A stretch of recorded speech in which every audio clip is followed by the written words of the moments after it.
साथियों नमस्कार। हिंदी व्याकरण में आज हम पढ़ेंगे कारक और सर्वनाम। आइए पहले हम कारक के बारे में अध्ययन करें।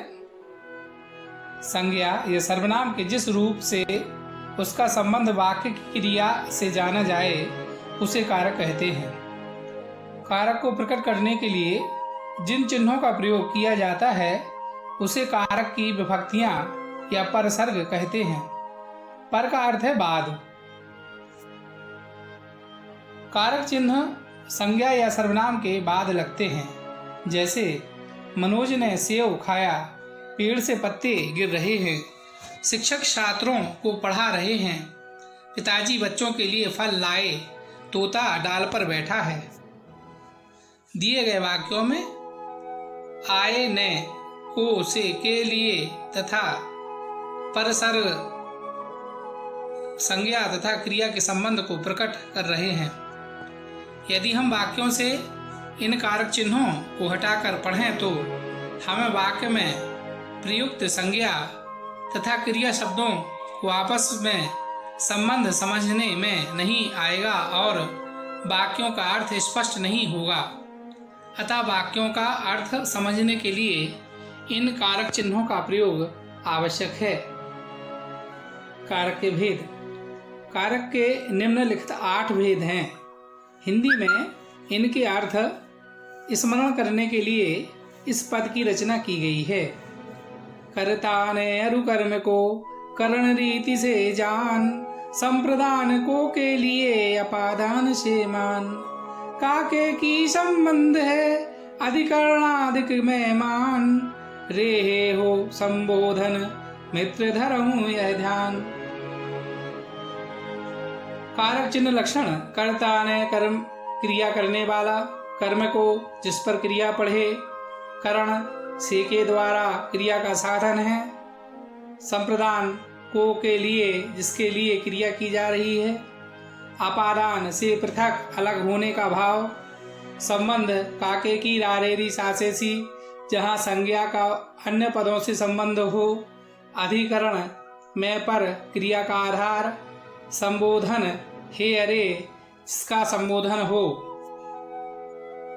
विशेष कर्ता से अधिकरण तक विभक्ति चिन्ह परसर्ग शब्दों के अंत में लगाए जाते हैं, किंतु संबोधन कारक के चिन्ह हे रे आदि प्रायः शब्द से पूर्व लगाए जाते हैं। ऊपर लिखे 8 कारकों में से केवल 6 कारक ही वाक्य में प्रयुक्त संज्ञा या सर्वनाम का संबंध उस वाक्य की क्रिया बताते हैं। संबंध कारक तथा संबोधन कारक यह संबंध नहीं बताते। संबंध कारक वाक्य में प्रयुक्त 2 संज्ञाओं का संबंध बताता है। जैसे एक कोमल के खिलौने हैं, वह अंशु का घर है। कर्ता कारक। कर्ता का अर्थ है काम करने वाला। संज्ञा या सर्वनाम के जिस रूप से क्रिया करने वाले का बोध हो उसे कर्ता कारक कहते हैं। जैसे ओजस्व ने पाठ पढ़ा, यहाँ ओजस्व करता है जो पाठ पढ़ने की क्रिया कर रहा है। पिताजी ने खाना खाया, यहाँ पिताजी करता है।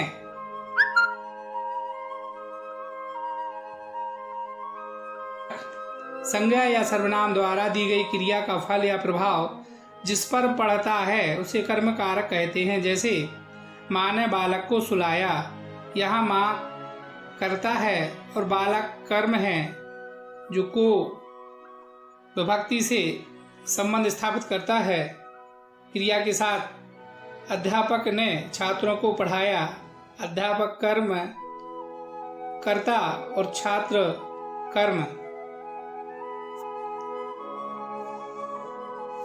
करण कारक जिसकी सहायता से कोई कार्य हो वह संज्ञा या सर्वनाम शब्द करण कारक कहलाता है। जैसे कंस कृष्ण के द्वारा मारा गया, बढ़ई ने आरी से लकड़ी काटी। संप्रदान कारक। संप्रदान का शाब्दिक अर्थ है देना। जिसके लिए कोई कार्य किया जाए या जिसके द्वारा कुछ दिया जाए वह संज्ञा या सर्वनाम पद संप्रदान कारक कहलाता है। जैसे आयुष ने रोहन को पुस्तक दी, महिला ने भूखे को भोजन दिया, यहाँ कर्ता आयुष और महिला कर्म को के साथ संबंध स्थापित किया जा रहा है। इसी प्रकार महिला भोजन भूखे को संबंध स्थापित किया जा रहा है। अपादान कारक संज्ञा या सर्वनाम के जिस रूप से अलग अलग होने का भाव प्रकट हो वहाँ अपादान कारक होता है। इसका परसर्ग से होता है, जैसे चिड़िया पेड़ से उड़ गई, पहाड़ों पे झरना बहा आदि। संबंध कारक संज्ञा के जिस रूप से किसी वस्तु या दूसरी वस्तु से प्रकट संबंध हो उसे संबंध कारक कहते हैं। जैसे यह मेरा कंप्यूटर है, वह नेहा का घर है। अधिकरण कारक संज्ञा या सर्वनाम के जिस रूप से क्रिया के आधार पर या उसके होने के स्थान का या समय का बोध होता है उसे अधिकरण कारक कहते हैं। जैसे डाल पर तोता बैठा है, बच्चे कक्षा में बैठे हैं। संबोधन कारक शब्द के जिस रूप में किसी को बुलाने या पुकारने का भाव प्रकट हो उसे संबोधन कारक कहते हैं। जैसे संबोधन का अर्थ पुकारना, अरे बबीता इधर आओ, हे ईश्वर सबकी रक्षा करो। कर्म कारक और संप्रदान कारक में अंतर। दोनों कारकों में को परसर्ग का प्रयोग किया है, लेकिन दोनों में अंतर है। जैसे मैंने सौरभ को कलम दी, संप्रदान कारक। मैं मनोहर को समझाऊंगा, कर्म कारक। पहले वाक्य में दोनों का भाव है, अतः संप्रदान कारक है। दूसरे वाक्य में समझाने की क्रिया का फल मनोहर पर पड़ता है, इसलिए वह कर्म कारक है। करण कारक और अपादान कारक में अंतर। इन दोनों कारकों का परसर्ग से है, फिर भी दोनों में अंतर है। जैसे वह कलम से लिखती है, गंगा हिमालय से निकलती है। पहले वाक्य में लिखने की क्रिया कलम से हो रही है, यानी कलम लिखने की क्रिया का साधन है, अतः करण कारक है। जबकि दूसरे वाक्य में पृथक होने का भाव है, अतः अधिकरण कारक पृथक होने का भाव प्रकट करता है। कारक के बाद आइए अब हम अध्ययन करते हैं सर्वनाम का। सर्वनाम शब्द दो शब्दों के मेल से बना है, सर्व और नाम। सर्व का अर्थ है सबका और दूसरा शब्द है संज्ञा या नाम, जिसका आशय हुआ सबका नाम या सर्वनाम। व्याकरण में सर्वनाम ऐसे शब्दों को कहते हैं जिसका प्रयोग सब प्रकार के नामों के लिए या उनके स्थान पर होता है। सर्वनामों का अधिक प्रयोग वाक्यों में एक ही संज्ञा के बार बार नाम की आवृत्ति भाषा के सौंदर्य तथा उसकी सुगमता बनाए रखने के लिए होता है। इस प्रकार कह सकते हैं कि जो शब्द संज्ञा के स्थान पर बोले जाते हैं उन्हें सर्वनाम कहते हैं। जैसे मैं, हम, वह, तुम, ने आदि। सर्वनाम के 6 भेद हैं: पुरुषवाचक सर्वनाम, निश्चयवाचक सर्वनाम, अनिश्चयवाचक सर्वनाम, प्रश्नवाचक सर्वनाम, संबंधवाचक सर्वनाम और निजवाचक सर्वनाम।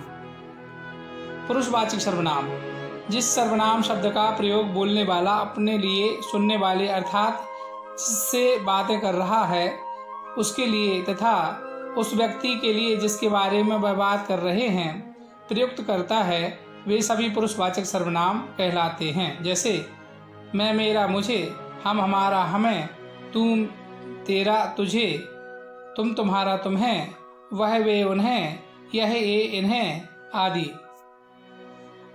पुरुषवाचक सर्वनाम के 3 भेद हैं। उत्तम पुरुष सर्वनाम जो सर्वनाम शब्द बोलने वाला अपने लिए प्रयोग करता है वे उत्तम पुरुष सर्वनाम कहलाते हैं। जैसे मैं, मेरा एक वचन में, हम, हमारा बहुवचन में आदि। मैं अभी पढ़ रहा हूँ, हम सब एक हैं।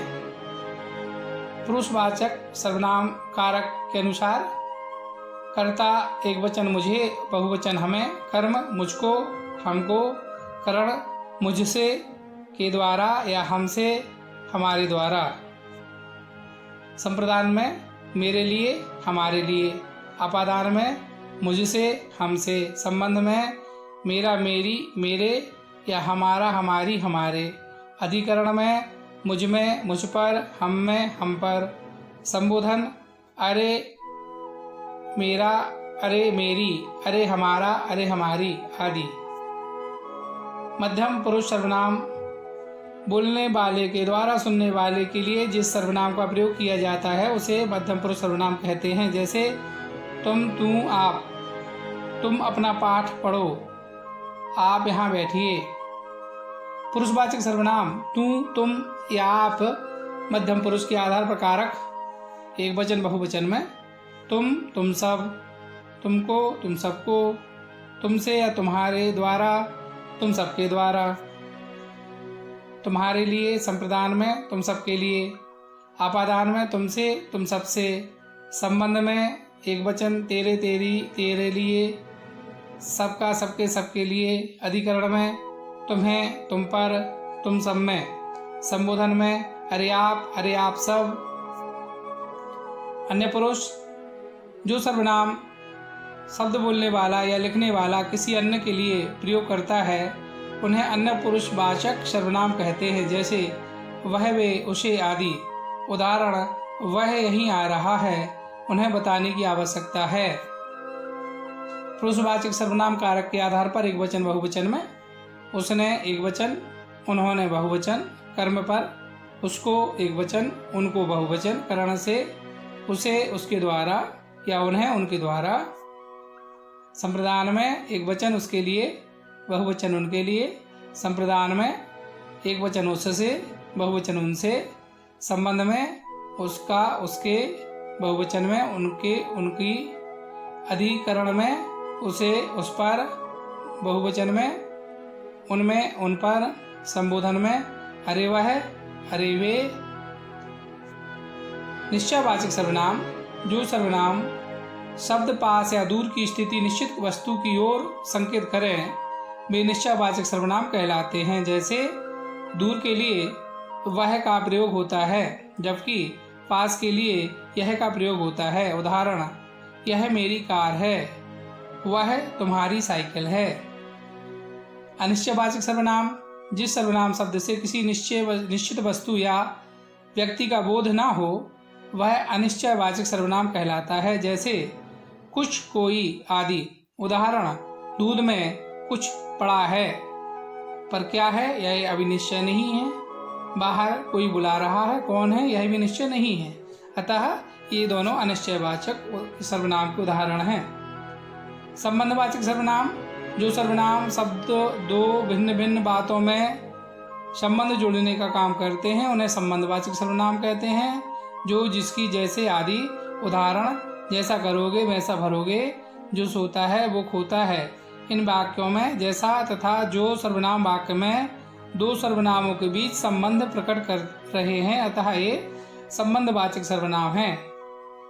प्रश्नवाचक सर्वनाम जिस सर्वनाम शब्द से किसी प्राणी, व्यक्ति, वस्तु या क्रिया, व्यापार आदि के विषय में प्रश्न का बोध होता है उसे प्रश्नवाचक सर्वनाम कहते हैं। प्रश्न किसी व्यक्ति या प्राणी के संबंध में हो तो कौन या किसे का प्रयोग किया जाता है अथवा क्या का प्रयोग होता है। उदाहरण बाहर कौन खड़ा है, आप किसे बुला रहे हैं आदि। निजवाचक सर्वनाम जिन सर्वनामों का प्रयोग स्वयं के लिए किया जाता है उन्हें निजवाचक सर्वनाम कहते हैं। जैसे आपके, आप स्वयं, खुद, निज आदि। उदाहरण वह अपना काम कर रहा है, मैं अपने आप पढ़ लूँगी, तुम्हें स्वयं जाना पड़ेगा, उसने खुद ही बुलाया था आदि। सर्वनाम तथा सार्वनामिक विशेषण में अंतर।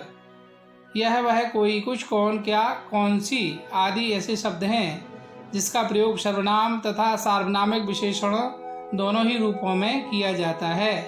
इनके प्रयोग को समझाने के लिए कुछ उदाहरण की मदद ली जा सकती है। संज्ञा के स्थान पर प्रयुक्त होने वाले ये शब्द सर्वनाम होते हैं। जैसे बाहर कौन खड़ा है, प्रश्नवाचक सर्वनाम। आहट से लगता है कि कोई आया है, अनिश्चयवाचक सर्वनाम। मुझे यह खिलौना अवश्य चाहिए और उसको मत देना, निश्चयवाचक सर्वनाम। ये शब्द संज्ञा से पूर्व लगकर संज्ञा की विशेषता प्रकट करते हैं तथा ये सार्वनामिक विशेषण कहलाते हैं। जैसे बाहर कौन आदमी आया, सार्वनामिक विशेषण। आहट से लगता है कि कोई बच्चा आया है, यह भी सार्वनामिक विशेषण है। मुझे यह खिलौना अवश्य चाहिए और किसी को मत देना, अब यह सार्वनामिक विशेषण हो गया। यहाँ अंक समाप्त हुआ। अब बारी है प्रश्नाभ्यास की, तो लीजिए प्रस्तुत हैं ये प्रश्न।